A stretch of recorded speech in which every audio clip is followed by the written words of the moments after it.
I'm Ana Maria Salazar. Thank you. Thank you so much for joining us here on Living in Mexico. Boy, it's been very busy times trying to for us who try to explain what's going on in Mexico in English and in Spanish. There's a lot of decisions that are being made not only at the political level, but I would even say uh, at other different even I would say even within the business community, trying to decipher what is the future of Mexico's security, Mexico's economy, commerce. What's the future of Mexico's relationship with the United States? So sometimes it's hard to focus on one of these topics sufficiently to try to provide with some depth what could potentially happen in Mexico, not only in the next couple of weeks as the transition is taking place,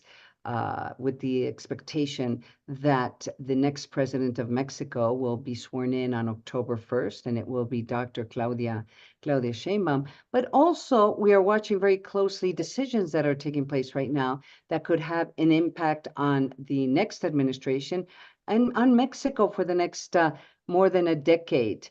There is and the economic and the commerce part of this equation, sometimes it's been hard to decipher because you do need some time to sit down and explain what has happened in Mexico in the last decade, what happened during these last 6 years, and the decisions made in these 6 years, how they will impact Mexico for the following years. Well, an extraordinary effort took place, and I just can't tell you how excited I am to talk about this book. It's Mexico en la Encrucijada. It was recently published, and it is basically I have to say it, who's who in Mexico's economy. There's all these different authors that write about different aspects of Mexico's economy, Mexico's finance, and in an extraordinary fashion. Joining us today is the person who coordinated this book. It is an extraordinary book, believe me. Javier Guzman Calafell. He basically spent a lifetime in the Bank of Mexico. One of his last positions in the Bank of Mexico was a deputy governor of the Bank of Mexico. He knows Mexico's economy well. And I don't know how long it took you, Javier. Welcome to the show. Welcome to Living in Mexico. I just can't imagine the difficulty in trying to coordinate extraordinary authors and experts such as Georgina Kessel, who was, I believe, the Secretary of Energy. Jonathan Heath, he's joined us frequently on this show, who's currently at the Bank of Mexico. Mark Thomas, Raimundo Campos, Luis de la Calle, I've interviewed him also numerous times here on Living in Mexico. So welcome to the show. Congratulations on this extraordinary book, México en la Encrucijada, los retos económicos del país al que aspiramos. How would you translate? Let's start with that. How would you translate the title of your book? Welcome to Living in Mexico. Hello, Ana Maria. Thanks very much for the opportunity to be with you. How would we translate the book? I would say Mexico at the crossroads. And then if you take a look at the book, there is an additional small title, and the name is The Economic Challenges of the Country We Want to Have. I would translate it that way. It's let's start with kind of the big picture. What would be some of the kind of big picture, some of the big the conclusions, general conclusions that we could reach after reading this book? Big picture.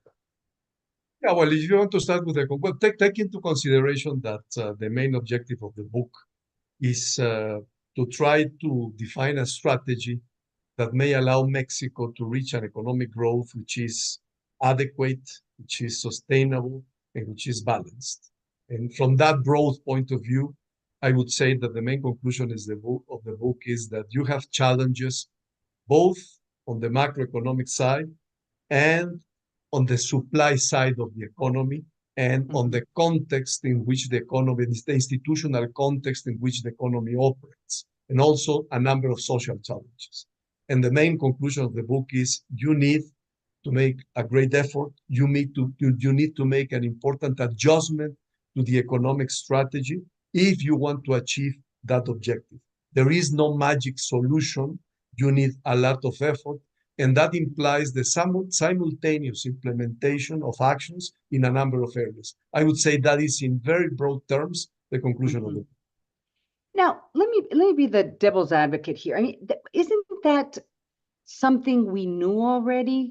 And the reason why I ask you this is because there's been so many questions in regards to some of the decisions that were made during this administration that seem to try to break away from the one vision as to how Mexico's economy should develop throughout the years, one vision, whatever you want to call it, to what we have right now, or what they're aspiring to do in these what they aspired to do in these 6 years and what they're aspiring to do in these next and the next administration, which would be 12 years of trying to transform Mexico's economy to a new vision, from el neoliberal to whatever they want to call this new vision of the Mexican economy. I'm not clear what the name is going to be, but in the last 20 or 30 years, Mexico was trying to have independent institution, an independent Bank of Mexico,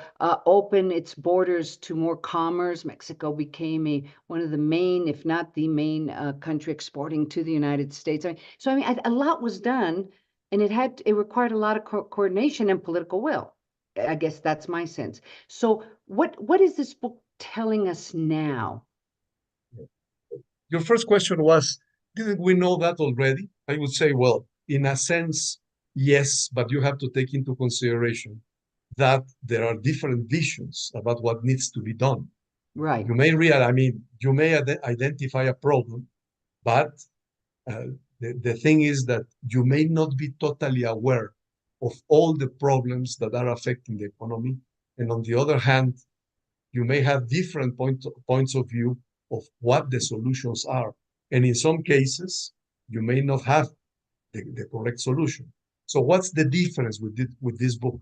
The difference Mhm. is that you have a group of professionals, very specialized in different fields, all Mhm. of them with a very solid economic background, economic or professional background, because it is not Mhm. only economists that we have among the Right. people who are writing this book. Yeah, And they have a lot. There's Jose Ramon Cosillo, Cosillo, yeah, who's a you have former Jose Ramon Cosillo, Chief who is a lawyer. Justice. Yeah. Yes, that is correct. So you have a lot of human capital Mhm. invested in this book. And then the other element, you have to identify what are the key subjects of the problems that you want to solve. And what we did was we asked each of them to make a diagnosis, first of all, then Mhm. to talk about, to analyze the prospects we had in each area. And then the last element was to propose specific, concrete solutions to each problem. So, Mhm. uh, is that is that obvious? It is not obvious at all. And you were Right. talking about the history. Well, you have a history in Mexico in which we have faced many of these problems for a long time. Yes, you're Mhm. totally correct. I was mentioning before, the main objective of the book is related to economic growth with certain characteristics. And you take a Mhm. look at the rate of economic growth in Mexico, let's say during the last 3 decades. And Mhm. what do you find? You find, take GDP per capita in real terms, which is the, let's say, the most reliable and easy to identify variable. You will see that if you take the annual rate of economic growth from 1990 to 2023, it will be Mhm. 0.8%. That is a Mhm. rate of growth which is inadequate. But that is Mhm. not the end of the story. If you split that into different periods, you will see that during the 90s, the rate of economic growth was per year was 1.9%. Okay? That's the 90s. And then you go to the period from 2000 to 2018, and you will see that the rate of growth declines to 0.6%. But Mhm. then you come to the last 5 years. In the last 5 years, the figure, the average annual growth is negative. In fact, there is a decline in real GDP per capita. So the second element is that that rate of economic growth has not been sustainable. And then I was mentioning before, we also need a balanced growth in the economy. You take a look at the situation in Mexico now. We have 47 million people who are in poverty. We have 65 million people who do not have access to Social Security. We have a distribution of income which is among the worst in the world. We have, an unbalanced evolution among the different regions in Mexico. You have heard frequently about the existence in Mexico of two different countries, one in the south and the rest of the country. And you have discrimination in Mexico in labor markets for a number of reasons. One of them is gender, and the other one is physical appearance, for instance. So you have not met any of the requirements of the main question that we are asking: how to get to an adequate, sustainable, balanced rate of growth. So what we decided was simply to ask this number of professionals. We selected a number of topics that we consider are the crucial ones, and we asked them to answer this question from the perspective that I was mentioning before. Javier, I listened to the numbers that you just laid out, and it seems like one of the only conclusions that you can reach is that Mexico's, and for whatever reason, Mexico's economic policy has been a failure in the last 30 years, or is that too harsh? Well, I would say, I think it would be too harsh to say that it is a failure, because you have to take into consideration, to meet the objective that we are analyzing, you need in general terms to fill two conditions. One of them is you need macroeconomic and financial stability. And in that respect, I think in the case of Mexico, in general terms, since the mid-90s, let's say, I would say to date, even though today we have a number of challenges, but since then, we have had an economy which has been stable from a macroeconomic point of view, and which has coexisted with a financial system which is very solid. So there is one part of the conditions that in general terms have been met. There is another part of the story, and I was referring to that before, in which we need an economy which is efficient. We need an institutional framework which is conducive to investment, which is investor-friendly. It's institutional, and I include in that legal. And we need to solve a number of social problems and a number of inequalities that exist in Mexico. If you tell me no progress has been made at all, no, there has been progress, of course. There has been progress over the year. So I would say, rather than a total failure, we haven't had so far sufficient progress, particularly in the second group of areas that I just mentioned. That is to say, the efficiency of the economy, the productivity of the economy, that is one. The second is the institutional and legal framework, the second one. And the third one is related to social aspects. There has been progress, but the progress has not been enough. And nowadays, we are facing a number of additional challenges, both on the macroeconomic side and on the other side of the group of requirements I was mentioning. Well, what are those? I mean, let's talk about what are these new challenges. Okay. Because and the importance of talking about these new challenges is trying to understand, is this government actually preparing the Mexican economy or making the right decisions so the Mexican economy can face those new challenges? Okay. Let me start with the macroeconomic side of the question. I was mentioning before that this is an area where we have made really a lot of progress. But we have, let's say, macroeconomic stability, macroeconomic and financial stability has a number of components. And I do not have the time to refer to all of them, but it is monetary policy, it is fiscal policy, and it is financial sector policy. The challenge at this stage, the most important challenge for coming years at this stage, is related to fiscal policy. It is related to the state of public finances. Public finances, the management of public finances during the first 4 years of this administration, I'd say even the first 5 years of this administration was prudent. The allocation of spending gives rise to a number of question marks, but the overall situation of public finances, I would say, was prudent. But the situation has changed in this last year. You know that for this year, uh, they are projecting a very significant increase in the fiscal deficit. And that increase in the fiscal deficit is giving rise to some uncertainty, and it has to be corrected in the short term. But that is not the only challenge that we are facing in public finances.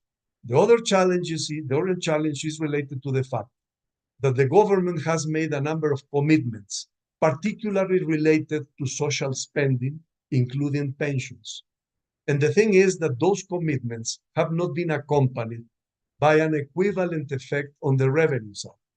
That is to say, those spending commitments are going to accumulate in coming years, and they may give rise, to serious difficulties in public finances. And the situation is complicated by an additional element, which is related mainly to the situation in Pemex.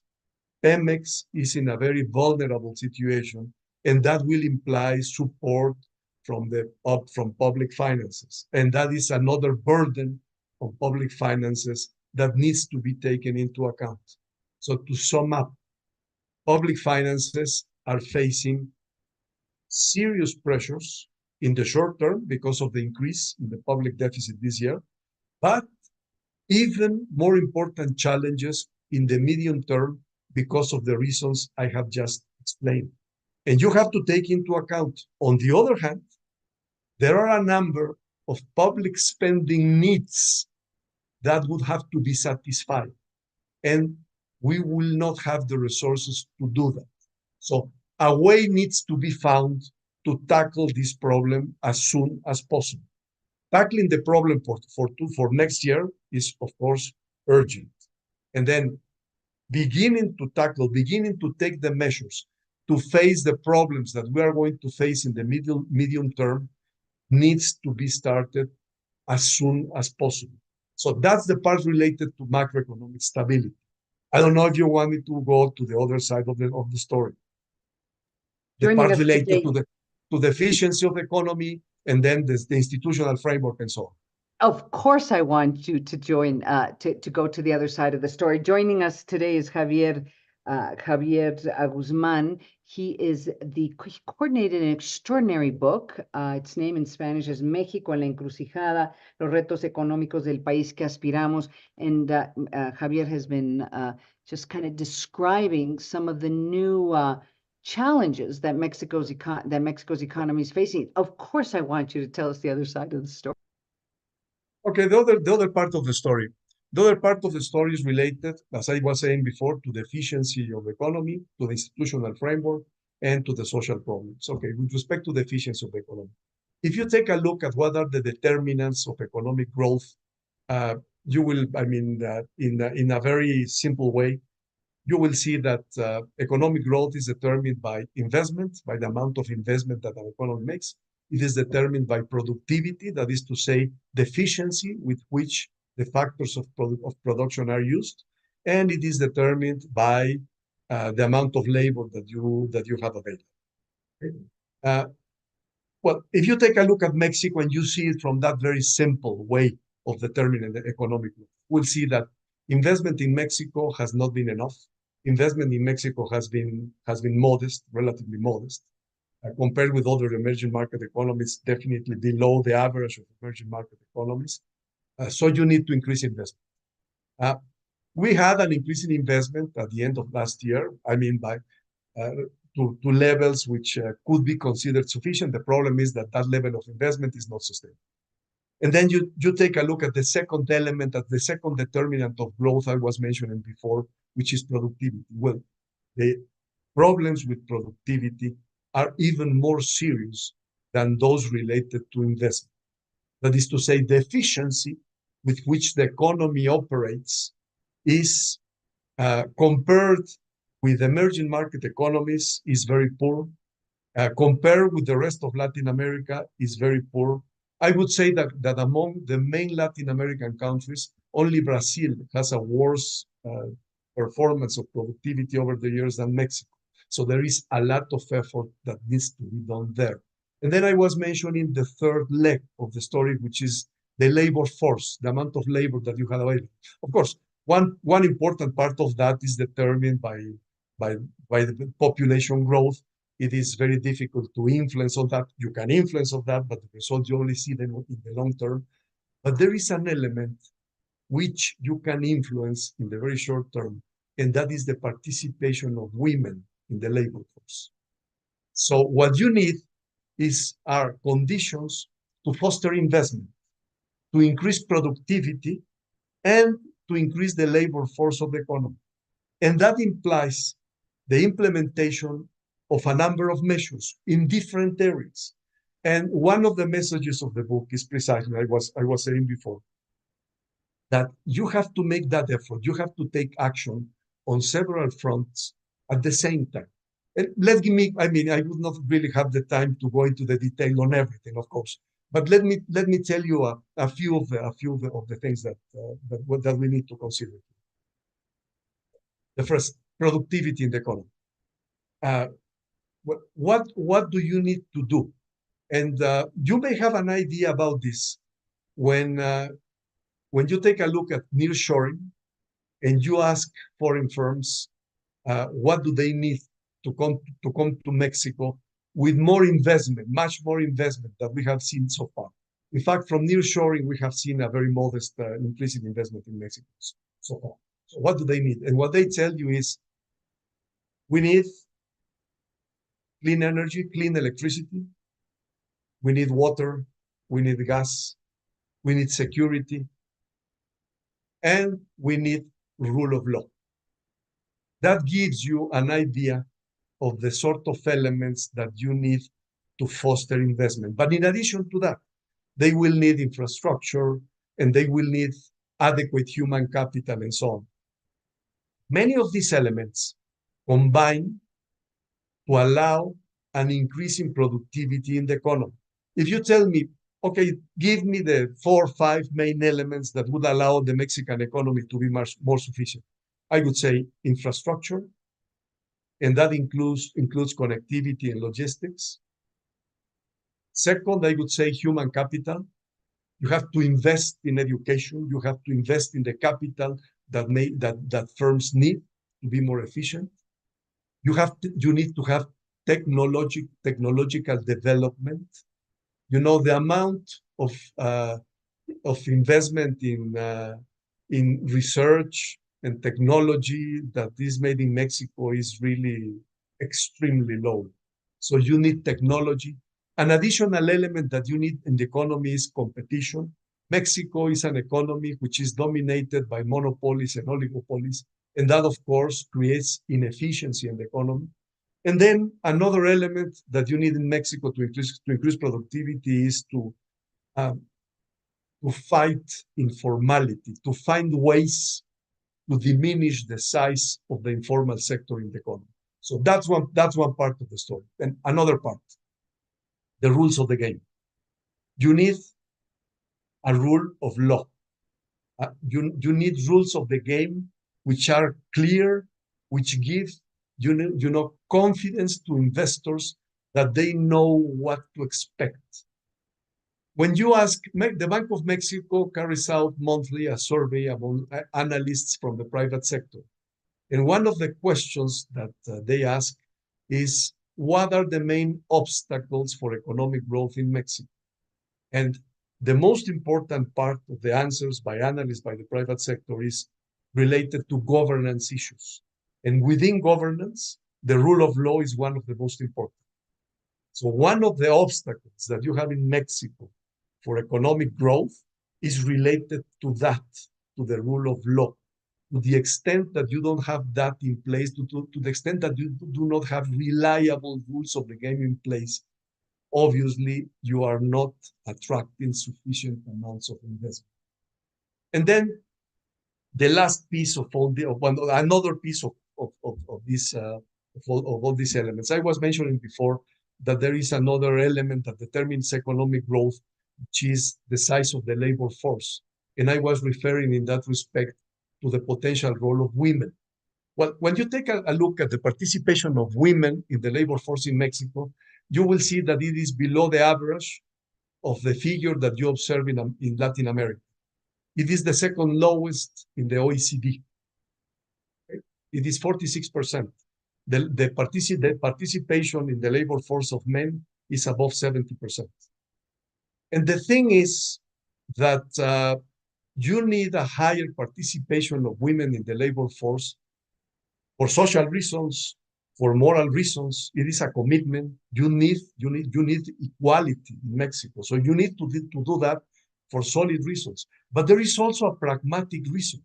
To the extent that you include women in the labor force, the potential rate of growth of the economy increases because the number of people who enter the labor force would increase.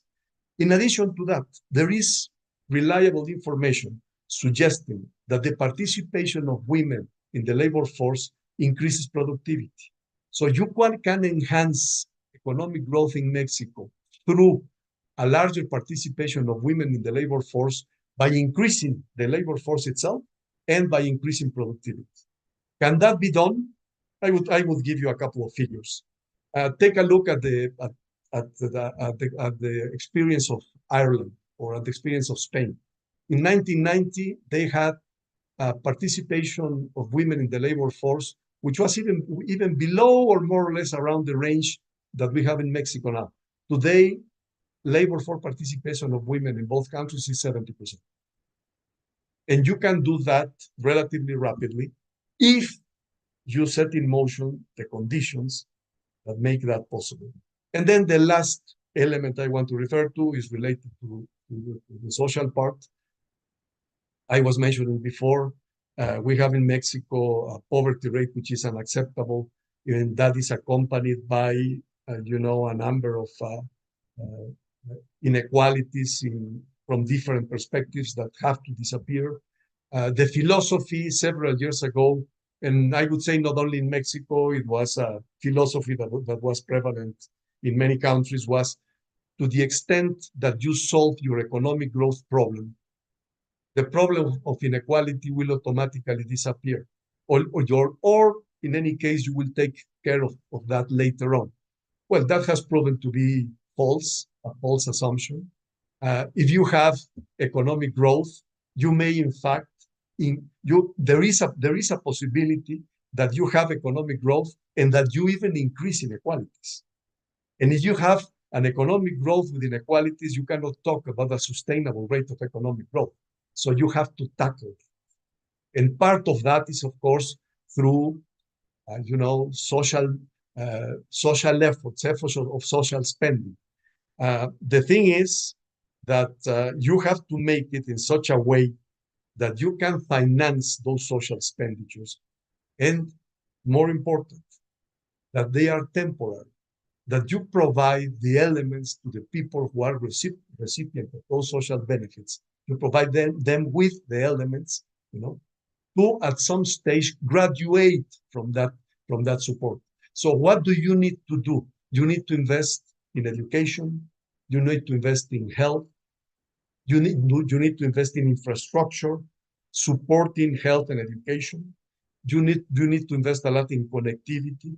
Poverty is related to that. Another advantage of the participation of women in economic activity is precisely that they can have a significant impact on poverty. And there is another element, which in fact has been implemented in Mexico recently, which is an increase in the minimum wage. The increase in the minimum wage that we have had over the last 5 years has had an impact on poverty. The problem is that has limits. You cannot increase the minimum wage by decree forever. And we have reached in Mexico those limits. If you want to continue to increase the minimum wage, and that is an objective that we should have, you have to do it on the basis of an increase in labor productivity. Because otherwise, what you risk is to have an increase in inflation, which will at the end be counterproductive. So that's the way, I'm sorry for the length of the intervention, but that's the way I would summarize the main challenges in Mexico now. And those challenges, and it's very interesting because I've been, as I'm reading through the different chapters of this book, México en la encrucijada, Mexico in the crossroads, which is coordinated by today's guest, Javier Guzman Calafell.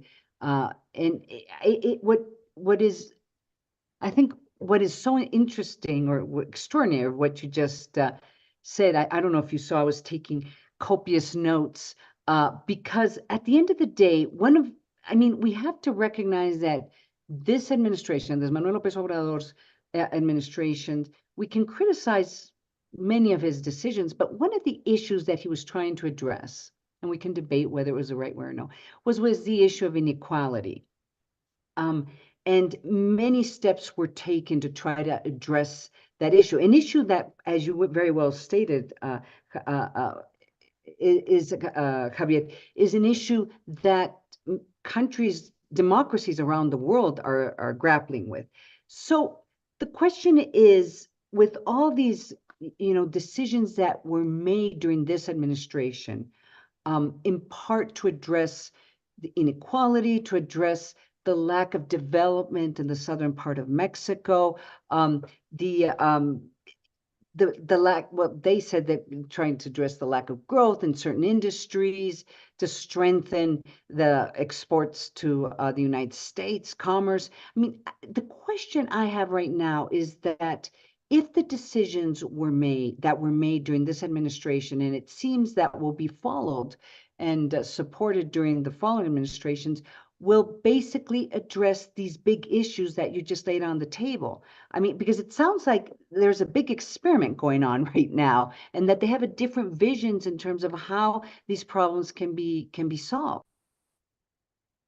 Yes, if you tell me, do I think that what we need is a strategy that simply follows inertia and a continuation of the strategy that we have had of the last 5 years, I would say the problems will not be solved. There is a need to make a major adjustment to this strategy. In fact, if you take a look at the evolution of the main, let's say, the general elements I was describing before, you will see that they were not solved during the present administration. They have not been solved. And the problem is that a continuation of that strategy, as I said before, an inertial continuation of the strategy will not solve those problems. We need major adjustments. If you want to increase investment in the economy on a permanent basis, you need to set the basis, for that investment to increase, and they have not been set. If you need to increase productivity, you need a major effort, which has not been made. If you need to tackle the problems that we have in the social sector, well, you need also a major adjustment in the strategy. And then regarding the rules of the game, we have a proposal for reform of the judicial sector.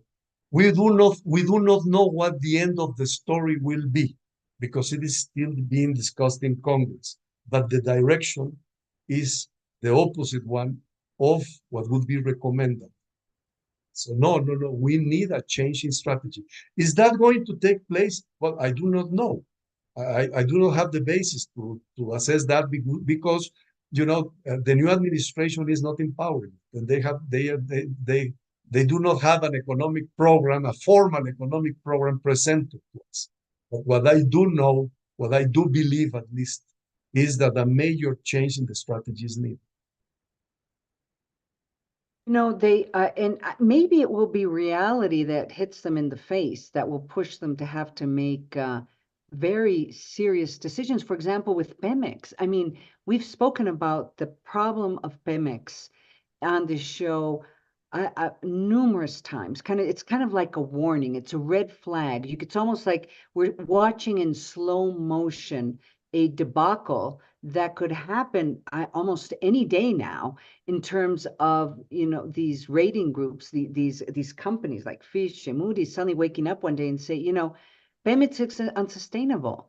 We're going to downgrade it, and how that is going to have an enormous impact in the rest of the Mexican economy. I mean, you can just see it. You can just see it happening relatively soon. So maybe it'll be reality that hits them in the face, or I don't know. Maybe that is a strategy. Maybe there has to be this extraordinary crisis so that then you have to start doing and kind of making decisions that they were unable or unwilling to do in prior years. I mean, the rule of law, I remember in a meeting, I had the opportunity to interview President Cedillo years ago, and this was about 10 years ago, and his message was rule of law, rule of law, rule of law. That's what Mexico needs. And he keeps on repeating it as in every single meeting or session that is made where he participates. So it's just, on the one hand, I think there's some rules that seem that if you break, clearly is going to have an impact on the Mexican economy, but others, I still think there is a certain level of experimentation. So I have to thank you for joining us today. We ran out of time. The name of the book is, and I highly recommend it, México en la encrucijada, los retos económicos del país que aspiramos. I highly recommend it. It should be a textbook, in fact, in trying to understand not only what is the situation of Mexico's economies and finance right now, but what could be a solution or what could happen towards the future. The coordinator of this extraordinary text joined us today, Javier Guzman Calafell. He spent a lifetime in the Bank of Mexico. The publisher is Ariel. And Javier, the only thing I have to say, because we literally ran out of time, is you've got to come back soon, and we can continue talking about the book and talking about things that, as it develops and decisions are being made by the new administration. Javier, muchísimas gracias. I will be glad to do that, Ana Maria, and thanks very much for the opportunity to be with you today. Thank you. We're going to go to break. I'm Ana Maria Salazar, and you're listening and watching Living in Mexico. Don't go away. I'll be right back.